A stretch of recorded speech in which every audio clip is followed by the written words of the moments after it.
Buenas tardes, bienvenidos a una conferencia más dentro de nuestro ciclo La religión y el poder, el ciclo número 18 de las conferencias que organiza la Sociedad Mexicana de Estudios de las Religiones y el Departamento de Etnología y Antropología Social de la ENA. Damos las gracias también a la Casa, al Centro Cultural Isidro Fabela por recibirnos aquí. Y esta tarde tenemos con nosotros el maestro Roberto García Fernández, quien es maestro de Estudios de Asia y África, con especialidad en el área del sur de Asia por el Colegio de México, y ha estado trabajando sobre materiales budistas para este doctorado. También realizó el doctorado en estudios budistas, particularmente el budismo de los Nikaya y los Agama. Él ya nos va a explicar a qué nos referimos con este budismo de los Nikaya y los Agama. Dentro de sus líneas de investigación destaca el análisis literario y narratológico de relatos budistas, especialmente géneros narrativos como yatakas y avadanas. Tiene un interés especial por los procesos de expansión del budismo indio, así como por la integración de elementos rituales locales y prácticas y discursos en el universo discursivo budista. Precisamente el tema de la conferencia de esta tarde es el Buda como apaciguador de espíritus hostiles. Además tenemos la muy buena noticia, me la está dando en este momento Roberto, que ya concluyó la traducción de 18 yatakas, que son cuentos de las vidas pasadas de Buda, que serán publicados como libro muy pronto por la editorial Aldus. Y parte de ese material pues nos lo estará presentando esta tarde. Con ustedes, Roberto, gracias. Gracias, profesor.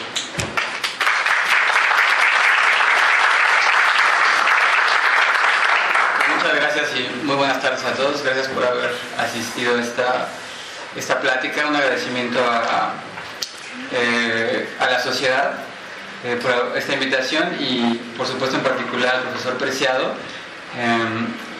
Obviamente la mayoría no lo saben, o todos no lo saben, pero una buena parte de estos estudios que yo he realizado se desprenden justamente de las clases que he tomado con el profesor Preciado, y justamente el tema que vamos a ver hoy, al parecer él plantó una semilla por ahí hace mucho tiempo, que ahora está pues ya fructificando y cristalizando en una investigación pues muy amplia, ¿no? Entonces, de cierta manera es un homenaje, profesor, también a esas enseñanzas que ha sido usted tan generoso en compartir.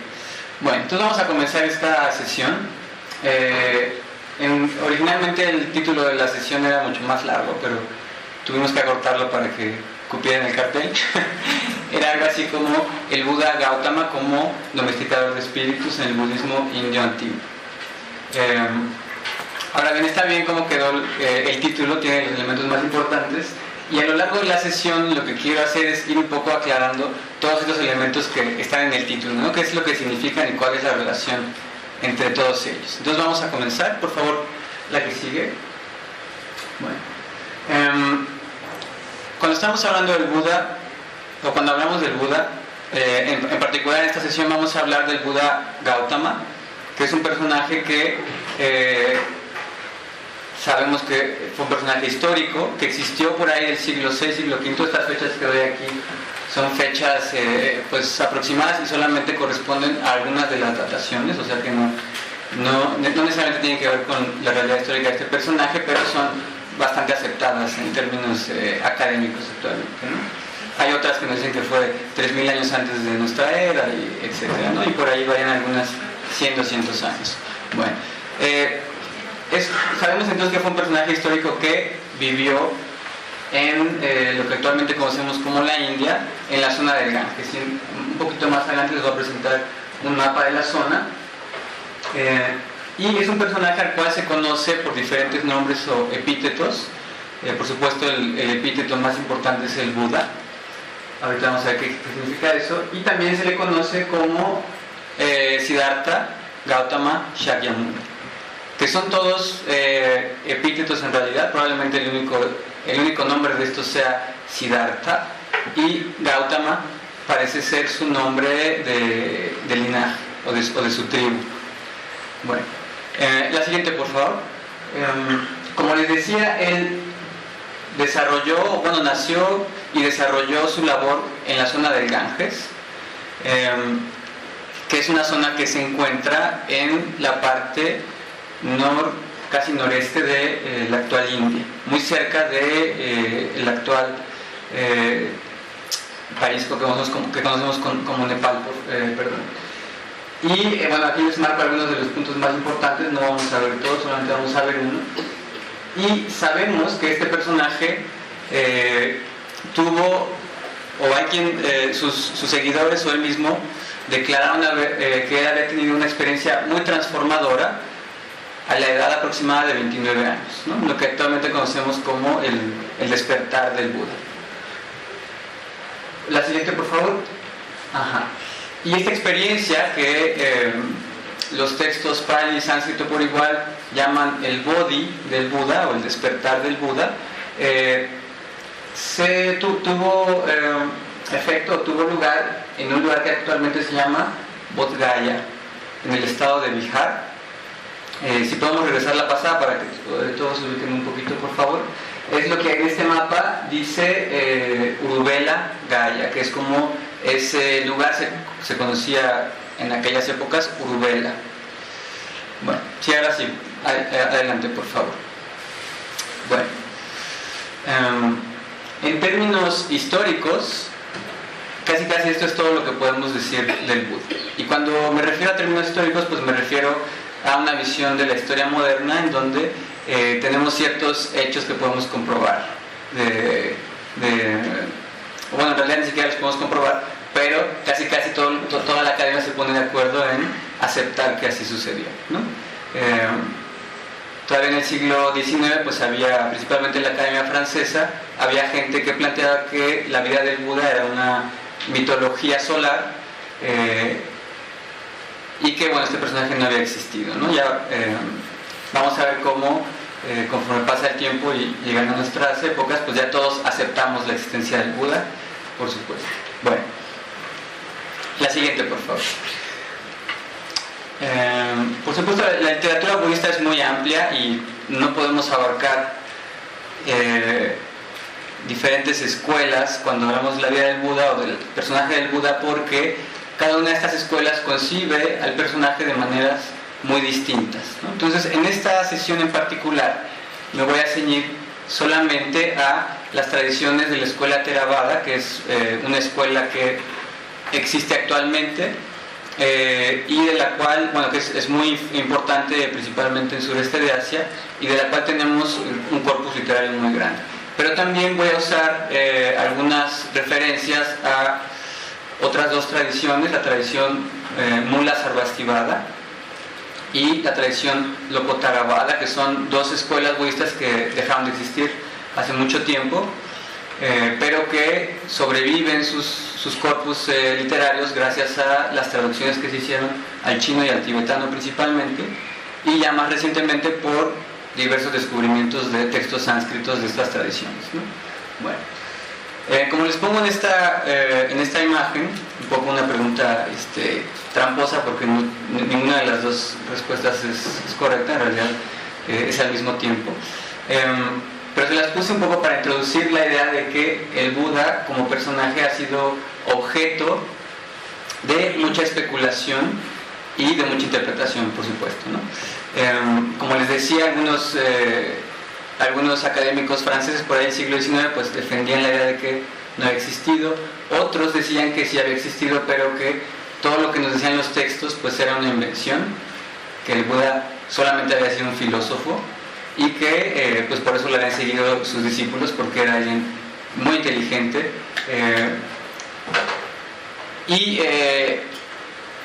Bueno, un poco la respuesta a esta pregunta entonces es que, y quiero que un poco la reflexionen antes de entrar a ver ya el tema que voy a plantear, es cómo consideran ustedes al Buda, como un filósofo, es decir, como una persona que se conduce de acuerdo a ciertos principios filosóficos doctrinales, o como un taumaturgo, es decir, un personaje que tiene una serie de poderes extraordinarios que despliega en diferentes momentos, ¿no?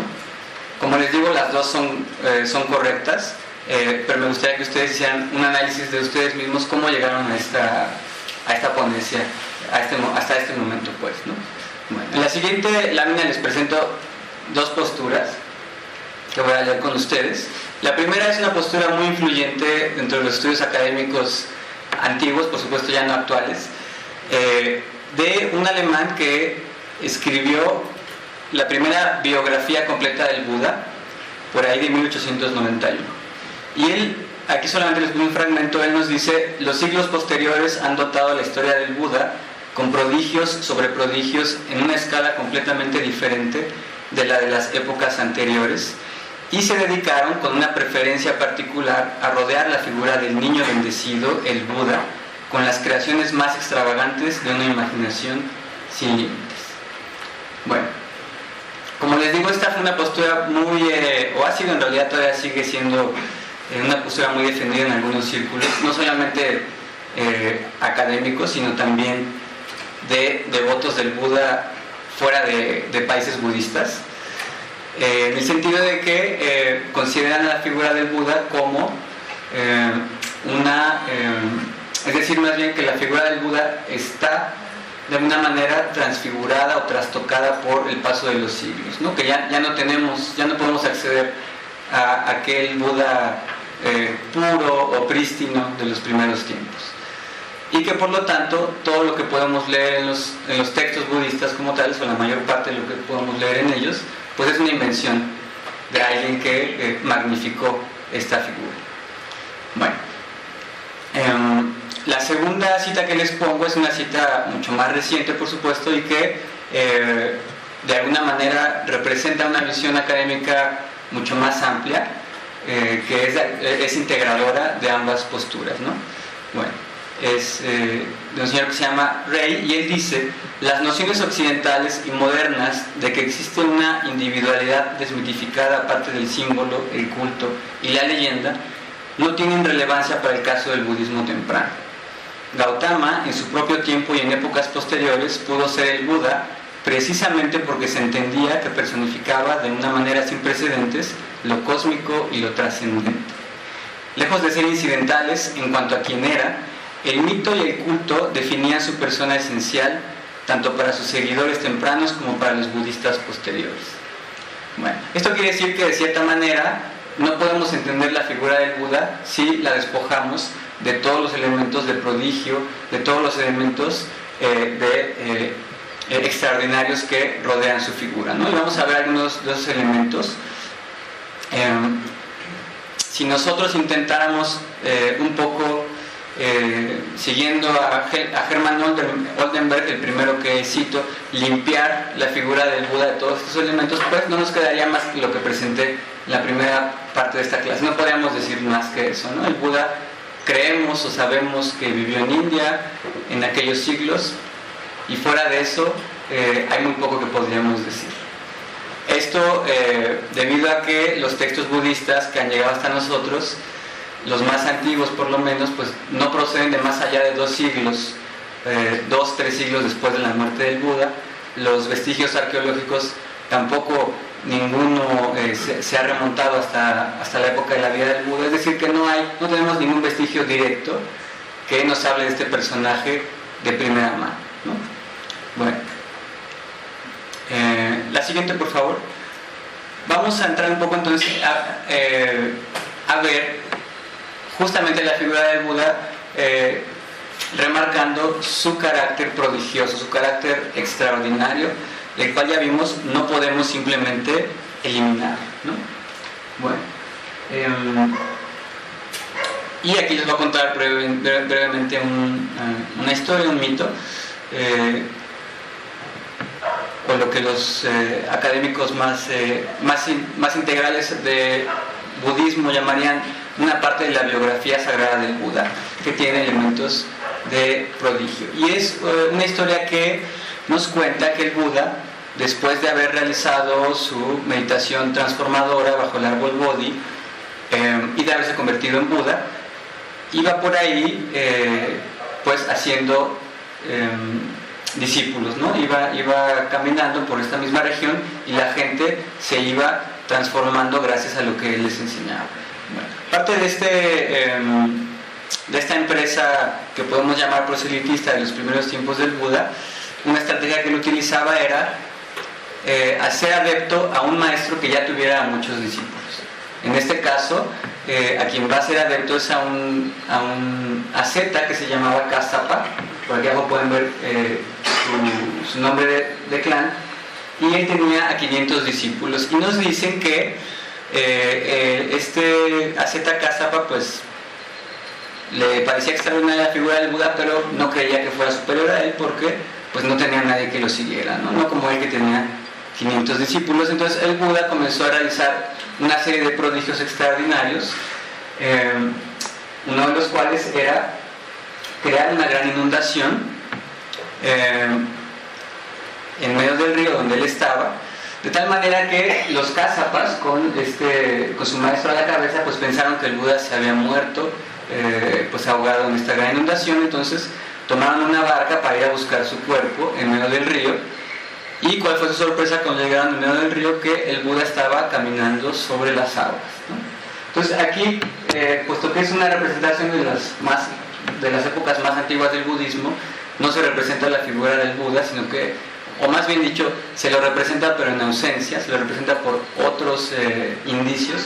Y aquí el indicio que nos indica que ahí está el Buda son dos: es el trono que está a la derecha abajo, es este tipo de esta piedra que parece piedra pero que en realidad es un trono, el asiento del Buda, y tiene un árbol detrás. Bueno, entonces eso representa justamente el árbol del despertar y el trono de diamante en donde se sentó el Buda. Y el otro elemento que nos indica la presencia del Buda, pueden ver estos personajes que están aquí al centro, uno de ellos levantando las manos. Ese es el maestro de los Cássapas, y él se está postrando ante esta otra, ¿cómo decirlo? Es lo que ellos llaman un camino, ¿no?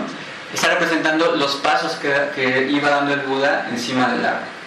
Pueden ver arriba de eso las olas y bueno, los peces por ahí, las conchas, etc. Al maestro Cássapa buscando al Buda justamente en la barca que está arriba de este río, ¿no? Sí, por favor, la siguiente. Otro de los episodios muy, quizá el más famoso dentro de los prodigios del Buda es el llamado el prodigio de Shravasti, que a veces también, más bien generalmente se le llama el milagro de Shravasti, y es un episodio muy largo en donde el Buda Gautama realiza diferentes prodigios, pero entre ellos realiza este que estamos viendo aquí, que es un prodigio muy interesante en donde se eleva por los aires. Eso no lo podemos ver, pero lo que sí podemos ver es que mientras está flotando en el cielo, arroja fuego por la parte superior de su cuerpo y agua por la parte inferior. Entonces les puse las dos imágenes. La del lado izquierdo de ustedes pues es un poco más esquemática y solamente sugiere el fuego, las llamas de fuego saliendo de los hombros y de los pies saliendo el agua. Pero les puse la que no la tenía yo en muy buena calidad, pero es una imagen que me gusta más porque no he encontrado otra imagen del milagro de Shravasti que se parezca a esta. Aquí literalmente está en llamas, ¿no? O sea, no se puede ver su cuerpo, se pueden ver un poco sus piernas por ahí, pero realmente lo que vemos es como si fuera un árbol, la parte de arriba incendiándose, ¿no? y el agua fluyendo hacia abajo. Bueno, después de hacer esto, el Buda hizo lo contrario, es decir, comenzó a arrojar agua por la parte de arriba y fuego por debajo, entre otro tipo de prodigios, ¿no? Y esto se enmarcaba en algo así como una competencia de prodigios que el Buda tuvo con otros ascetas que no eran sus discípulos y que todo el tiempo lo estaban señalando y criticando y trataban de rogarle a sus discípulos. Entonces, un poco para saldar cuentas con todos ellos, públicamente el Buda realizó estos milagros que eventualmente pues lo dejaron digamos como ganador, ¿no? Frente a las otras corrientes ascéticas.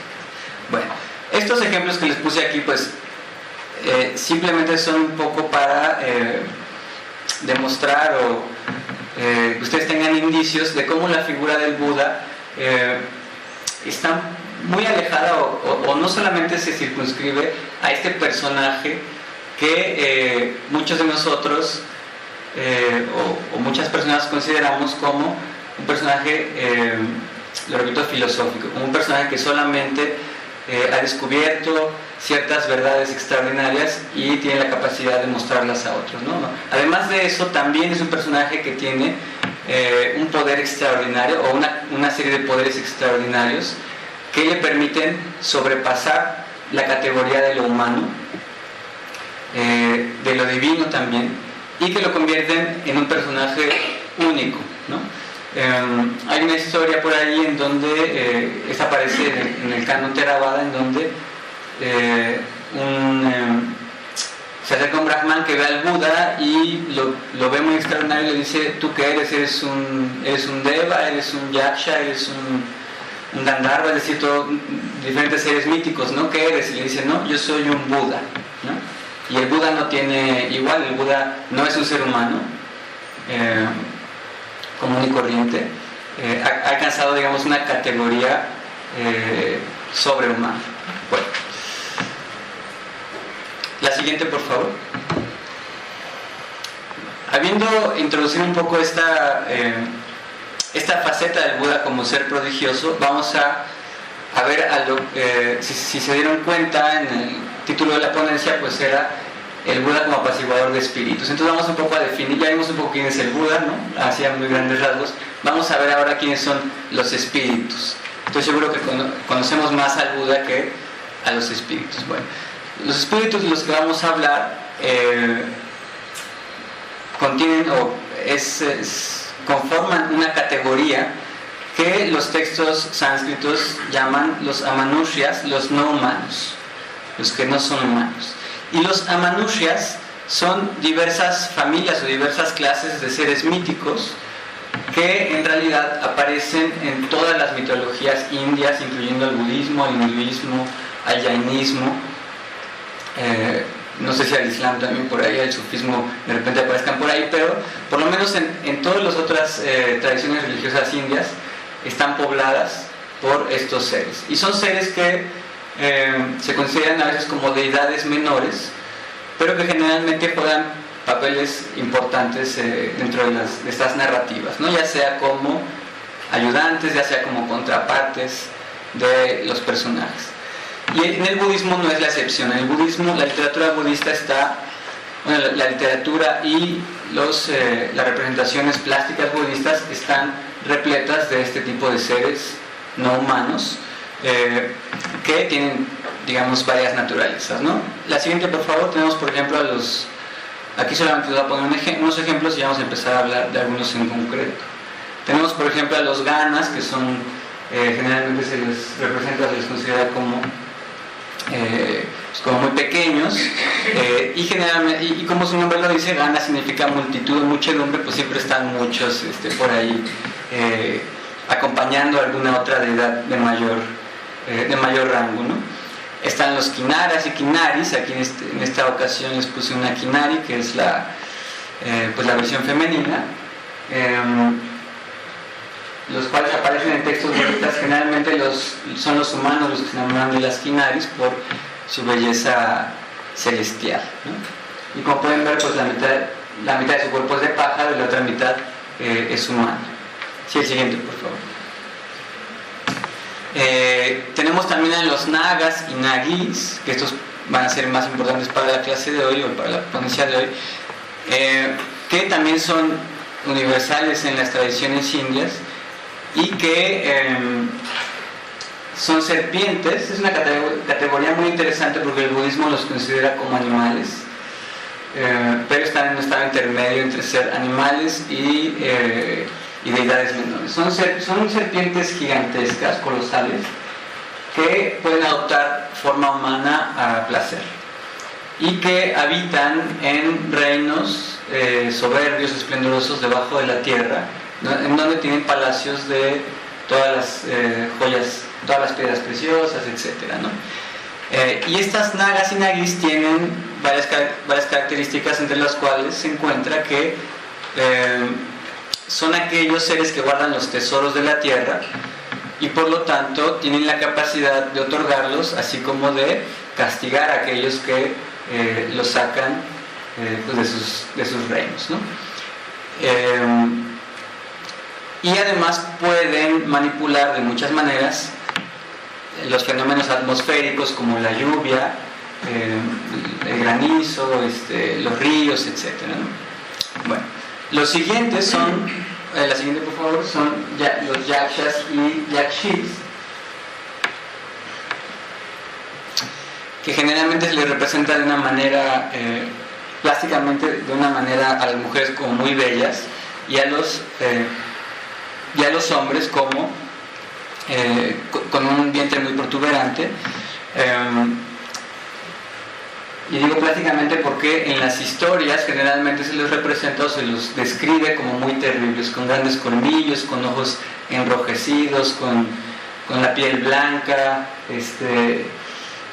y se les considera devoradores de humanos, devoradores de carne humana, por lo cual pues son generalmente muy temidos, ¿no? Muy terribles. Pero ellos también, de la misma manera que los nagas y nagis, también tienen cierto dominio sobre las potencias naturales, de tal manera que pueden traer la prosperidad de un reino o de una región, pero también pueden destruirla. Entonces son seres, digamos, a los cuales hay que tenerles pues mucho cuidado, ¿no? Y la siguiente es otra imagen de yakshas y yakshis, también en una de los templos tallados en roca más antiguos de India. No les puse el nombre por ahí, pero es un templo que se llama Karle, en la zona central de India. Pero en general, bueno, en los sitios budistas los encontramos representados en muchos de ellos, ¿no? Son muy comunes. Sí, la siguiente, por favor. No, regresa, por favor. Pueden ver, por ejemplo, esta imagen es muy interesante. Podemos un poco abstraer de los rasgos físicos de estos personajes pues ciertas características de estos seres, ¿no? En principio, la prosperidad que ellos pueden traer, que está aquí un poco sugerida por la voluptuosidad del cuerpo femenino y también por la riqueza de los atuendos que están vistiendo, ¿no? Por supuesto, pues vemos, para los que no tienen un ojo entrenado en este tipo de representaciones, pues ven ahí, podemos ver todo gris, pero si lo ven un poco con más detalle, se darán cuenta que están ornamentados con diferentes brazaletes. Se tienen que imaginarse un poco que las telas es como si fueran telas de venares de una calidad suprema. El hombre o el yaksha masculino tiene una especie de turbante que aquí hace las veces de corona. Bueno, ahora sí la siguiente. Y en general estos seres, esas categorías de seres, tienen, además de las características que ya he mencionado, tienen la faceta de ser gobernantes. Muchos de ellos tienen dominio sobre una zona en particular, que puede ser un río, puede ser un árbol solamente, puede ser todo un reino, y como gobernantes de esta zona son ellos los que tienen, digamos, el derecho de ejercer los castigos, así como la obligación de proteger ese reino, ¿no? Ya les mencioné, por ejemplo, que esta imagen que estamos viendo es la imagen de un naga raya, un rey naga. ¿Podemos regresar a las imágenes, por favor? Porque eso lo mencioné más, yo te digo hasta dónde, por favor. Ajá, es la que sigue. Ajá. Sí, les mencionaba que eran serpientes, pero no les mencioné que si veían atrás de su cabeza podían ahí ver las capuchas de cobra que pues los están caracterizando claramente como serpientes, ¿no? Como les decía, se consideraban serpientes gigantescas, colosales, pero cuando adoptaban formas humanas conservaban, bueno, a veces podían no tenerlas, pero a veces conservaban estas capuchas de cobra que los caracterizaban, ¿no? Ahora sí, por favor, a donde estamos. Okay. Entonces, en esta imagen, por ejemplo, es una representación de un naga raya, un rey naga y su corte en uno de estos reinos como les mencionaba, subterráneos, en donde pues ejercen un dominio muy similar al que ejercen los reyes en sus cortes y los devas o los dioses en sus cortes celestiales también, ¿no? A manera de espejo, podríamos decir.